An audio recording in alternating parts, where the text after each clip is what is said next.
mutum ya yi irin wannan sallan tare da sakankance cewa Allah shi ne zai iya fitar da shi cikin kanginsa, to insha Allahu Allah Ubangiji zai ɗauke masa wahalar rayuwa. Wannan fa'ida ne muhimmiya mai tsadan gaske ga duk wanda yake neman buɗe a rayuwansa da neman mafita ma rayuwa. Akwai fa'ida na arziki wanda ana kiran fa'idan da salatun rizqi, yanda ake sallan neman arziki a gun Allah.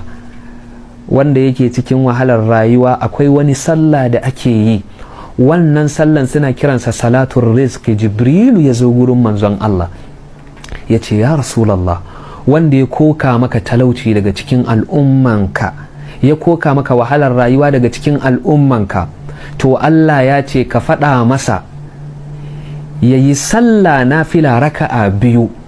Raka'an farko ya karanta Fatiha, ya karanta suratul ikhlasi qul huwallahu kenan sau uku, ya karanta inna a'tayna kal kautsar sau uku a raka'an farko. A raka'a na biyu ya karanta Fatiha, ya karanta qul a'udhu bi rabbil falaq sau uku, ya karanta qul a'udhu bi rabbin nasi sau uku.